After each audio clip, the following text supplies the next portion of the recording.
jërëjëf Birama Camara Mouhamadou Diallo ñuy war a jëm ci ay élections c'est pour bientôt mais mel ni dafa am benn brume bu nekk autour des élections kenn mënul xam exactement fan la ñu jëm yoon wi leeragul. waaw pour man de l'enjeu principal moom c'est la présidentielle de 2029 te incha allah conseil constitutionnel am na jurisprudence am boo xam ne ni moom bu 2024 bi wax ne moom élection moom kenn mënu koo daax Sénégal. donc daax local ak wala couple local législative lu ñu si mën a kii lii ëpp solo rek mooy nga pare am parti politique wala ay alliés politiques yu dëgër yoo xam ne ni quel que soit jour bi ñu mën a tànnee dem élection rek da ngay pare daal. loolu moom moo ëpp solo xam nga lire naa juriste yi ñu wax par rapport ak li ñu wax ci mandat ak yooyu mais bu ñu fàttaliku ne élection def nañ ko fi 2014 dem nañ ba 2022 soog a amaadaat yeneen élection kon mandat bi waroon duré 5 ans daanaka dem na ba 8 ans. waaw. pousse nañ ko fii 2 fois. 3 fois élection locale waaw. 3 fois. waaw parce que boobu président constitution kay beneen affaire la moom. boobu président Macky Sall dafa amoon majorité moo tax lépp doon yomb ci moom. mais je veux dire li ma bëgg a wax foofu rek mooy daax ay élection locale sax moo gën a yomb bu nekkee am nga majorité que bu nekkee am nga ay lay yu wóor yoo ko cëslaayee mais loo mënti daax présidentielle mënoo ko daax te loolu ay enjeu majeur te boo xoolee le parti au pouvoir fu mu toll nii bon parti au pouvoir futur parti au pouvoir fu mu toll nii moom dafa bâtir le parti autour des maires. or parti bi tëggaguñ ko pareegul mais bu nekkee da nga koy tëgg ba pare ñu nar a dem ay élections locales kon ça veut dire quoi ça veut dire que dinañ ko tëgg sur des bases précaires parce que si kaw maire yooyu noonu nga xam ne jox nga leen peut-être benn légitimité parce que doon leen ay maire forcément dina am ñoo xam ne dina remplir certes mais dina si am ñoo xam ne aussi dañuy ñàkk seen mairie loolu tamit day tax nga gën a revoir li nga xam te ni moom mooy say calcul li nga yaakaaroon moom nga téye donc mën na nekk c'est un début difficile pour un parti présidentiel ak ñoom ambition nga xam te ni moom lañ ko gàll yëpp même bu nekk aussi mën nañ jëlaale ndax temps bi dina ko may déet loolu la ñuy wax mais mën nañ jëlaale temps pour nouer wàlla yeneen alliance ak yeneen yoo xam ne nii dina tax ñu mën a am doole pendant ce temps ce principal adversaire entre guillemets bon mi ngi déroulé Ousmane Sonko boobu ba tey mi ngi waajal boppam mel ni suba la élection wax na ko ci geste bi mu wane woon démb jàpp naa loolu la ci bëgg wax que yaa xam te ne élection am pour la clarification te mi ngi liggéey aussi ci loolu njaayum carte bi ce n'est pas quelque chose de banal politiquement mi ngi liggéey ci loolu mi ngi réchauffer ay base daanaka chaque week-end léegi ñu def campagne avant l'heure donc lu mel noonu aussi bala Thiès leen dimanche. loolu la ñu annoncé de. voilà donc xam nga lu mel noonu aussi xam nga pare moo gën xam nga Maxime Argane da ko doon wax mbër yu ndaw ñi naa leen mbër mu ndaw du préparé day pare noonu lañ ko doon waxee quoi naa leen mbër mu ndaw xam nga dafa am mbër yoo xam te ni bu amee combat rek la ñuy entraîner après njëkk mu ne leen non mbër mu ndaw du préparé day pare donc loolu ëpp solo quoi mais pour man président moom mooy xool jàpp naa ne moom loolu sama jàngat la rek président Diomaye moom jàpp ma ne dina fi organiser élection te le minimum bi mu soxla moom ci wàllum xaw politique tuuti du ko réunir moo tax même ce référendum là même si toutes les conditions économiques et financières étaient réunies dans ces conditions là mais président Diomaye kam moo koy digal mu dem référendum yow sa parti taxawagul voilà yaa ngi sa réglage no peegoo donc ki nga war a kii bu nekkee ne da nga waroon dem pour ne gars yi nañ voté non ba pare loolu c'est indi bu nekkee da nga war a fii ñee taxaw pour wax non donc rapport de force bi demeegul noonu politiquement donc gisuma dans ces conditions ñu war a dem référendum à plus forte raison nag yeneen élection yoo xam ne nii mais bu nekk élection locale yi du ko concerner moom directement le président de la République dina tax nag moo mën a natt son parti ak doole ji mu waxoon ne moom la yor à travers les maires yi nga xam te ni wax na ni ñoom ñooy nekk les membres fondateurs ak ñeneen yi dina mën na nekk waaw mën na nekk parce que aussi mais 300 maires bu nekkee 300 maires la ñu waxoon 306 au départ après nga yokk ci une quarantaine muy ñaata presque 350 maires boo extrapolé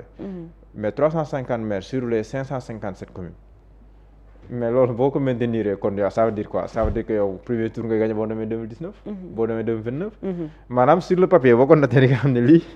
boo ko traduire ci yeneen élection daanaka lu jafe-jafe lay nekk surtout que yow ki nga nar a jàkkaar lool boo waxee Dakar wax Saint-Louis wax Ziguinchor wax Thiès Diourbel wax Mbour wax yeneen da ngay gis ascension nga xam te nii moom la fa nekk donc pour dire que boo ko defee calcul damay bëgg nag man bëgg ma def ay prévisions si wàllum ay élection ak yooyu mais quand même da ngay xam ne c'est un pari assez risqué pour moom 300 maires wala 350 maires yi ma extrapolé quoi. panique ah moo waral coow li ngeen di gis yëpp panique moo ko waral. mu ne ñan na panique waa Pastef quoi. waaw nee na dañoo paniqué bay corner sax président. nee na ñu ngi corner président pour mu wuyu leen. waaw pour mu wuyu leen waaw. donc. mais on est dans la politique. waaw mun la danoo toll si kii moyen bu nga xam ne mais le président il a ses pouvoirs institutionnels loolu kenn mën ko xoo bañal il a son décret moom moo mën a saisir le conseil constitutionnel si yenn conditions yi pour avis. Birama Kamara mënu ko Babacar bi mënu ko. moom moo ko mën ba pare bu ko dénkee loolu tamit ay avantages yu nekk président de la république loolu c'est bien mais loolu dafa am leneen lu si war a dooleeku ah. ba tey ci biir article 92. justement loolu dafa am leneen loo xam ne ni moom moo si war a dooleeku te li si war a dooleeku liggéey boobu la ko ñoom as war a defal. liggéey boobu la ko ñi mu war a àndal war a defal. donc le travail de terrain c'est bien génn tontu waa Pastef loolu c'est bien. parce que aussi attaque politique moom. attaque politique la rek bu la neexee nga tontu. mais pour man la meilleure réponse c'est sur le terrain. xam nga par exemple bu nekkee ne il faudrait que communiquer lenn ci coalition bi lenn ci coalition bi laay wax parce que communiqué bi ma gis defe naa nekkul pour leeral ci li xewoon. parcelle defe naa mooy meeting boobu naan dafa wéet. bu nekkee am na benn section je pense wala communiqué bi ñen noo ko signé sax je pense que benn section la si communiqué pour def ay leeral yooyu ça veut dire quoi ça veut dire que du point de vue bataille sur le terrain il y a du chemin à faire du chemin à faire te loolu tamit dafa bokk xam nga xuuxalante bi si wàllum politique loolu da see bokk wax ji am na solo lool mais wax ku nekk mën na ko wax si wàllum wax moom devant les micros ku nekk waaw loolu ku nekk mën na ko même bu nekkee da nga koy nangul homme politique bu nekk mais xuuxalante bi dëggantaan mooy bu nekkee si làmb ji la comme temps yi dama bëgg a métaphore làmb ji open press yi la bokk quoi. open press yi gars yi ñëw ñu wan ne yow am nga mbooloo. xam nga yooyu daf si bokk bu nekkee mën nga kii nangam gars yi ne bëriwul nit nga bind benn communiqué leeral ne non du coalition bi yëpp mais benn pàcc la rek la. benn waaye ko def wala ko boo xoolee yenn saa yi di nga si gis ay hauts responsables yoo xam ne nekk nañ foofu. donc loolu tamit je pense day wane sur le terrain travail fa la ëppee doole. fa lañ ko war a gën a mën a defee. ñàkkul nag ay nit yoo xam ne mën nañ mobiliser mais war nañ koo gën a mën a baral parce que président fu mu toll loolu rek la soxla quoi président soxla na ñaari anam pour man ñi ko war a jàppale ñaari anam la ko war a jàppale le débat public ñu am si présence bu am solo comme ñoom ni def seen i conférence de presse seen i communiqué loolu c'est important loolu benn wàll la mais geneen wàll aussi la présence sur le terrain le parti présidentiel lancé guñu ko nag kon foofu moom wax dëgg yàlla du ma leen ko reprocher parce que lu juddoogul mënoo ko lan moo tax defoon nangam mais coalition bi à l'état fu mu toll nii leen manqué mooy une présence sur le terrain parce que li ñu defagum da nga koy wàññi bu ma la limalee Tamba mooy ndaje bi fa Alpha Thiam defoon bi muy woote bu rëy ba Mbour ndaje ba mooy vidéo président Bassirou Diomaye Diakhar Faye bi boo si tegaat bu parcelle ba tey ce n'était pas politique bu parcelle bi waaw initialement ce n'était pas pour la politique bu parcelle bi waaw te boobu ñoom nee nañ du seen xew quoi xew benn waa el rek mais ñett yooyu laa lay wàññi te ñett yi bu Alpha Thiam bi c'est vrai que ça a été une réussite mais yeneen ñaar yi débat am na si daa dem VAR dem na VAR ñu ngay xool quoi ñu ngay xoolaat ndax ñoom la wala du ñoom voilà donc pour dire que aussi bu nekkee ne voilà loolu tamit ñoom présence sur le terrain moom moo des te pourtant ñoom ñoo nekk au pouvoir am nañ yenn moyens je pense que président yeewi na leen si wàllu woowu parce que aussi président état bu mu toll nii joxe ay signaux rek la mën encourager gars yi président bu demee booy woote palais di fa waxtaan waxtu politique di def ay nomination am te nii au-delà de compétence yi ñuy wax ak yooyu noonu yëpp da ngay gis ne nomination aussi nekkul nomination yu muy jël di ko def da nga xam ne aussi am na soubassement politique si biir nomination yi kon président moom mu ngi joxe ay signaux donc ña sa des nag ñoo war a def c'est vrai que nag ñuy góorgóorlu nag ñoom Habib Diop ñuy góorgóorlu xaritu Babacar Kébé Abdoulaye Ndiaye moom mi ngi góorgóorlu bu baax a baax ñu ngay góorgóorlu c'est bien mais présence sur le terrain loolu le président gën a soxla à côté de présence si débat public bi parce que est-ce que boo xoolee présence sur le terrain ak mobilisation ban moo ëpp njëriñ parce que les deux peuvent parfois être similaires mais parfois day wute boo xoolee concrètement day wute parce que un parti au pouvoir ou une coalition au pouvoir. mu mobiliser ay nit lu ko yomb la. ah Bilal lu ko yomb la mais parcelle li fa xawoon gars yi. waaw mais mooy wane. mais lan moo tax yombul foofu kon. mais nee nañ du ñoom bañ nañ nee nañ du ñoom. ah d'accord. lan moo tax Mbour. waaw wala boobu. Mbour feesoon na au début. Mbour nee nañ président moo ñëwul moo tax. mais au début feesoon na. waaw au début moom feesoon na mais loolooy wane ni benn masse boo xamante ni benn mbooloo moo dajale. ñu ñëw parce que yaa leen indi ak mbooloo moo xamante ni dañoo ñëw d'une manière bénévole. ku nekk jóg ak sa yitte bopp nga ñëw kooku noonu xam fan nga koy xamee. mbooloo ci fin bi. fin nga koy xamee xoolal leader bi xam nga moo war a tëj ndaje bi. xoolal leader bi heure buy wax defal benn panneau neel sa caméraman na la defal benn panneau. 180 degré xoolal. non drone sax day gën a xaw non am na indicateur bu gën a yomb lool bëgg a daaneel ñu ne la doo daaneel. waaw may leen ko ak dégloo xam nga mais leader bi moment yi muy wax chaise yëpp vide. nga gis xale yu ndaw yi ne fa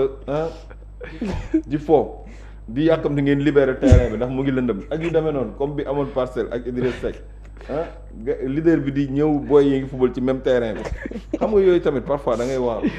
après Ndiaga Ndiaye après kii naan diw la ñuy xaar moo ñu war a jox suñu passe moo ñu kii woon dama fi jóge coow yooyu yëpp boo xoolee souvent ci parti au pouvoir nga koy gis parce que ñoom ñoo yor les moyens mais leader bi aussi tamit moo tax ñu naan pouvoir parfois day nëxal sam xel xaw ma lan la rek mais imaginez ñi fi jot a jaar yëpp li ñu amoon ci pouvoir de mobilisation ñu leen ko doon naxee lépp dañ leen doon nax parce que ñi nga doon mobiliser yëpp gëmuñu la lijjantiwuñu la sax ñoom nañu ñëw dugg ci oto bi bu ñu wàccee encaissé 5000 par après doxi seen i soxla 5000 sandwich waaw yu demee noonu t-shirt casquette léegi ñooñu noonu tey ak fi ñu mujjee yow bu ñu la bëggee naxaate loolu yow ëllëg boo ci tombé ci piège bi yow la neex parce que yàggul dara Amadou Ba li mu mënoon a mobiliser mbooloo mi ko mënoon topp mais yow xalaatoo ni woon Amadou Ba mi day daanu Macky Sall mbooloo mi ko daan topp buy jóg mbooloo moomu noonu bu fekkoon réellement gëm nañu idéo APR kon Amadou Ba mooy falu dëgg la am du dëgg te pourtant tey demee na nii parti au pouvoir mënoo sax dem deuxième tour nga war a xam ni kon du mobilisation quelle mobilisation en réalité waaw mais quelle mobilisation parce que moo tax Cheikh Oumar Anne nag foofu laay comprendre parfois ay kàddoom xam Cheikh Oumar Anne taxawuñ ci tuuti mais boo dégloo wax ji man dama ko dégluwaat démb ma ni Cheikh Oumar Anne il parle à Amadou Ba mais Cheikh Oumar Anne moom il a peur pour sa base perte base am moo tax muy wax Amadou Ba parce que xam na ni bu pertee base am c'est vrai moo tax mu ne ko dama la topp si lenn li voilà te xam na ni ñee ñu ngi def ay enjambées ci kawam lañ jëm donc Amadou Ba aussi nee na ko Amadou jógal oui yow déggoo wax ji de Amadou jógal kii la ci moom quoi aussi risque la ci moom mais déggul parce que lu waa ay nitam dañ naan ko yow sa leader xamuñ fan la jëm bu yeneen tegoo comme occasion dafa donc moom ñaar lay calculer sa personne bu pertee njum waaw ak situation yi parce que perte nekkul rek danger bi ñëw sa kaw mais situation bi ñii ngi xëcc fii ñii ngi xëcc fee boo dafa nag est-ce que mën naa ci tirer sama épingle du jeu loolu aussi un bon tacticien war na xam ni moom nekkinam mu ngi tagga tembe léegi nag moo tax mu ni ko Amadou jógal mais Amadou moom ni cell rek quoi ni moom du wax lu la nekk di calculer loo xam moom képp moom moo ko xam moo tax mu ni ko Amadou jógal fi mu defee erreur nag mooy bi mu ko ne 2029 boo jëlul réew mi boo dee doo dem àjjana. non maanaam waxin la rek maanaam waxin la métaphore la. non dégg nañ ñun la lii boo ko amul boo dee doo tàlli. non maanaam mais àjjana yàlla ji wala beneen àjjana la wax àjjana kat suñu borom. mais nu ko déggee waaw c'est vrai que. non dañ naan nit ki non xam naa li mu déggul wolof. maanaam li ko bëgg a wax mooy. lii da nga si war a xar sa tànku tubéy. lépp lu mën da nga ko ci war a def loo si mën def ko man noonu laa ko déggee. man pour man dafa juum parce que. non c'est vrai nit ki peut-être lii boo ci jot moom boo dee doo taali. non en parce certain que moment da nga cee war a jot. non soo ko dégloo parce que pratiquement jotoon nga ci ba pare demoon nga ba. waaw maanaam pour man daf koo bëgg a soññ rek parce que yaakaaralam bii. xam nga lu lay naan boo ko deful boo dee dem sa pare mooy sa yaafus la. mooy war nga def dara loo xam ne ni sa yaafus. moo la ko xañ léegi nag yaafus boobu noonu lay bañ Amadou Ba net si moo tax mu ne ko jógal lii moom boo ko amul dafa gëm ne moom 2029 bu Amadou Ba liggéeyee parce que gars yi moom calculam dafa leer de dafa gëm ne ñaar ñii nekk fii di xeex ko xuloo bu 2029 amee dañuy bëgg une offre autre que ñoom ñaar te loolu nag Amadou Ba bu dëggalee boo xam tombe nag Macky Sall dem uni parce que Amadou Ba aussi dafa am ay hypothèses yu bëri kon Amadou Ba wax dëgg yàlla moom mën na am dara en 2029 kon mais Amadou Ba gars yi loolu seen calcul mais au même moment xam nga affaire yi da ngay natt kii mais mais Amadou Ba man pour man douche froide bi mu ngi ko jëlee ci 2024. 2024. Comment fa la jëlee douche c'est froide 35 yow. 35 yi benn. il a été très. waaw mais écoutez Amadou Ba 2024 ñëpp lañ ko gëmloo woon que ni non c'est déjà acquis. wala mu dëgg la gars yi génnee seen ay sondage imagine seen i sondage seen i parrainage. dafay émission jaay seen candidature il sait désormais la xoolal réalité médias yi politique nekkoon du ci Sénégal. gannaawam ak li ñu ko doon gëmloo. léegi xam na mais ne. choc boobu noonu pour mu bàyyi la du yomb. sa yaram loolu est-ce que du loolu voilà manque léegi moo loolu wàcc yóbbaale ci- Amadou Ba te Amadou Ba nekkagul woon au pouvoir. waaw loolu yóbbaale Amadou Ba te Amadou waaw. Ba nekkagul woon au pouvoir. waaw. certes il était premier ministre. après mu ko doogaa kii mais mën naa yóbbaale président de la République bu nekk au pouvoir. gars yi da lay gëmloo ne président de la République bu la xasee fal rek lu mu dee am nga sa 25% wala sa 30% bu taxaw. gars yi noonu la lay théoriser affaire yi quoi da lay naan président un président élu lu mu dee am nga au moins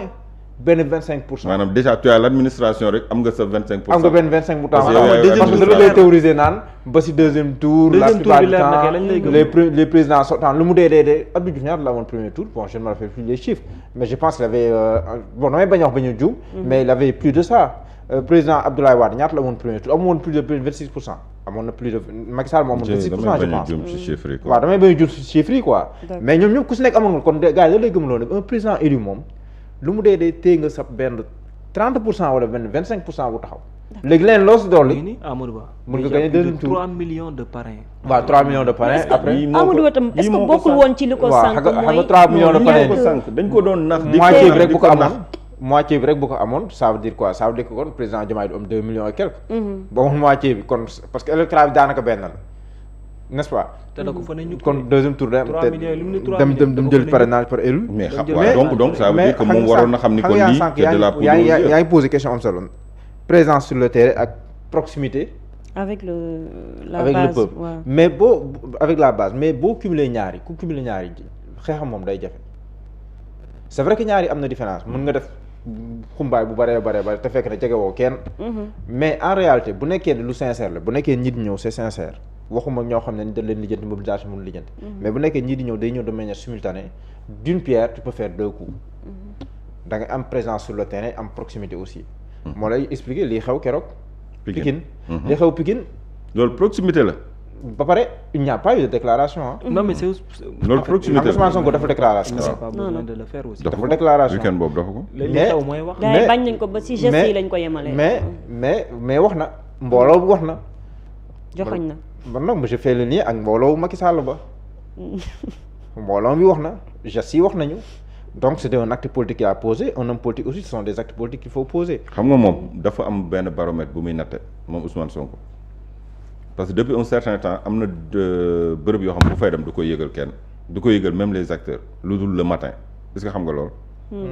bien sûr xoolal législative à Thiès bi muy ñëw à Thiès xam nga kañ la waa Thiès yëg ni Ousmane Sonko day ñëw Thiès le matin 8h 9h 8h 9h la ko yëg. non non calendrier bi dañ ko dencoon c'était pas précis. laajal Amadou Ba bu Thiès wala Birame Souleye Diop bu Thiès nga laaj leen législative yi passé meeting d'ouverture bi ban heure lañ yëg ni Sonko tey lay ñëw Thiès ils étaient même pas au courant ñu ngi ko yëg ay 8h 9h. pour lan loolu. non parce que am na yenn bërëb yoo xamante ni duñ dañuy annoncé du ñëw. yenn yi mu dem ba ci jour bi le matin 8h 9h lañ koy yëg te midi dina ko fekk. parce que bu dee da nga nekk say ndaw ñu leer la ni fii terrain bi mokk na mais yow bu la neexee nga xëy suba bett la bu la neexee nga bett leen. bu dee dama leen ko yëgalee 48 heures dañuy waajal seen bopp. mais yow bëggoo ku la nax yow lu concret ci nga bëgg a liggéey. bëggoo kenn nax la. ci concret nga bëgg a liggéey da ngay ñëwul bett leen di nga xam qui est qui et qui a bu fekkee terrain bu ñu balisé la. même 15 minutes message bi day jàll. tu verras que sa ñii lay liggéeyal ñëpp jóg nañ taxaw mais bu dee loo xamante ni da nga ko waajalaat ko. écoutez pour ñu nax la ci day yomb moom moo tax man la Amadou Ba nax bi ñu ko nax 2024 ci ay titres yu pompeux ci journaux yi titres yi bombardé Amadou Ba raada marée razzia nangam yooyu noonu moo ko gën a lor. même Diouf Sarr ana parce que dem bay waaw mais parce que dem bay defal Amadou Ba nee naa li mu mënul comprendre ba léegi mooy naka ngay jële affiche Amadou Ba bind ci le candidat de la jeunesse nga ne ko yow man dama laa bëgg man mi la defal lii dama laa bëgg ki def loolu mais da koo sànq bëggu ko Amadou Ba 2024 le candidat de la jeunesse puudar ko ba mu weex taal. non yàlla na Aliou Ba gis affiche boobu. waaw si kanam ñoom Pape Djibril Fall. non xoolal man damay romb image bi ma ne non mais c'est pas possible. ñoom Déthié Fall lan moo tax acteur politique mënuñoo yeewu ki la defal lii kii sa noonu la kii bëggu la Amadou Ba le candidat de la jeunesse benn jeunesse. et puis puudar ko ba mu weex taal. ba pare defal ko benn vidéo film. ñu ni non waaw ñu ni car bi dafa nekk ci zone de turbulence mu naan taxaw leen wane dal quoi. dal leen xool mais affaire boo xamante ni. maanaam li ñu bëggoon jaay mooy président bu dal la maanaam dañu nekk ci zone de turbulence. waaw fii changer chauffeur xaju fi. non si loolu la woon le message était clair Sénégal dafa nekk ci diggal benn croisée des chemins. changer chauffeur moom bu ko kenn xalaat na ngeen ànd ak dal te bu wóolu chauffeur bi te xamante ni. mu ngi téye yëf yi te dina traverser zone de turbulence bi loolu la ñu bëggoon gëmloo alors que sénégalais moment yooyu ñu ngi gëm lu ñu gëmoon mooy kii wàccal jox keneen mu dawal loolu la ñu gisoon wàccal oto bi na keneen dawal yow nga naan ñu noonu xaar leen teey leen vous vous rendez compte waaw wane dal quoi moom yow am na ñoo xamante nii même bu fekkee ñii effet marketing ñii dañuy liggéey xaalis la ñuy war di la nax di la nelawloo mais ñi la jege ñoo la war a wax ni écoutez non bii vraiment sincèrement dugg naa ci askan wi mais bii ça ne vend pas. Il faut être cohérent mais lii ça ne vend pas Amadou Ba candidat de la jeunesse ça ne vend pas. Et puis dañuy récupérer ay thèmes yoo xamante ne c'était depuis la France des années 80 ay forces tranquilles c'était Mitterrand ça on le sait tous. yooyu la ñuy récupérer waat quoi ñoom seen agent de marketing yooyu la ñuy récupérer waat yi nga xamante ni jàll na en France jàll na aux États-Unis xam nga Macky Sall voilà ay thèmes à l'américain quoi comprendre nga ay America Great Again xam nga ñëw moom it mu ñëw surfer ci vague yooyu créer ay slogans un peu voilà pour nelawal tuuti xam nga yooyu noonu mais parfois aussi nañuy génn ci ay idées ingénieuses quoi idées yoo xamante ni ça sort de l'ordinaire vraiment man jàpp naa ne Amadou Ba daal loolooy douche froide bi quoi parce que loo xamante ni jàpp nga ni tu étais déjà assis xam nga ci li nga xamante ni moom moo di ci place buur ci trône bi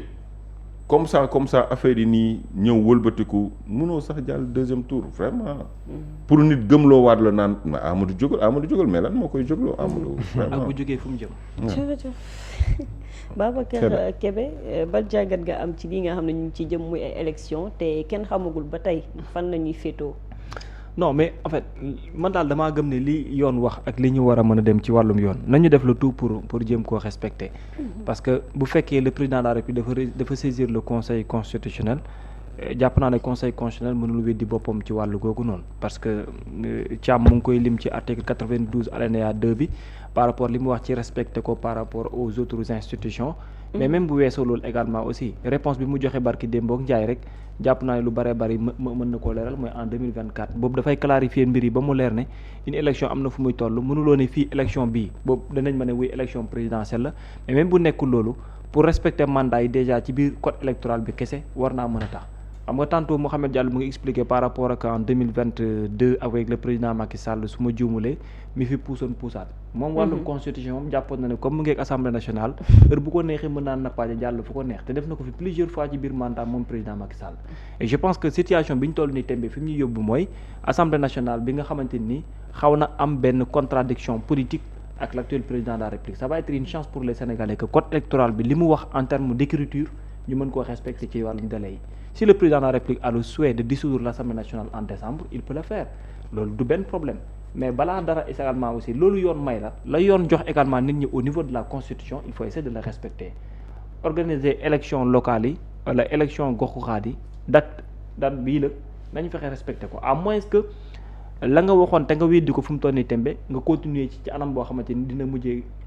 anarchie parce que là pour être au-dessus de la mêlée wala nga bañ a dugg sur des calculs politiques lu bare mën nga ko respecter aux yeux de la loi par contre nag wàllum calcul politique moom su xasee dugg pour nga mën a respecter ti lépp dafay nekk problème et là fi ñu tollugum nii tembe tànk yooyu ci la taxaw léegi tey mu yàgg wàllum calcul politique mu ngi ci bu baax a baax il est loin d'être au-dessus de la mêlée donc bul dàq dara loo xamante ni même lu yoon santaanewul la amaanaam mën na ci dugg mais après tout aussi lépp dafay delluwaat ci askanu Sénégal foofu la àtte bi ne ñoom ñooy juger ñoom ñooy yor dernier mot bi et je pense très bien que ne une élection fii Sénégal pour nga mën cee def yenn yi ni mel jàpp naa ne problème gu mat sëkk moom lay doon mais bu ñu waxee rek te yàlla tax xam nga ne là le président de la République est loin d'être prêt c'est vrai oui il est en train de faire des manœuvres pour appareil politique am doye bu mu am loolu jàpp naa avec le temps peut-être mën na koo réussir mais fi ñu tollagum nii tembe pour nga mën a signaler wu ci benn anam boo xamante ni benn niveau bi la ñu tax ñi nekk di wax ba gagné fii élection ak benn résultat bi dina xaw a nekk problème bu mag te loolu xam naa ne aussi ci calcul boobu la ñu ne te calcul boobu noonu soo ci duggee rek mën ngaa fausser dans le cadre légal te boo moytuwulee foofu la ñuy yóbbu si kon man gëm naa ne conseil constitutionnel bu fekkee dañ ko saisir réponse li muy donné ji mooy mënul nekk léegi élection locale mi nga xam ne puusoon nañ ko fi puusati ko fi loolu moom déggoo li ma la wax ma ne la ku fi newoon la moom téye constitution Sénégal jàpp na lu ko ci neex mu def ko loolu Macky Sall la woon mais la woon loolu bokkul parce que moment boobu téye na assemblée nationale majorité am la woon heure bu ko neexee mu jël teg jàppoon ne l'avis de l'Assemblée nationale su ko xasee am bu tracé bu demee kenn mënatoo ci dara moom constitution bi moom loo ko mën a waxal moom benn instant da koo jàppee woon mbirum boppam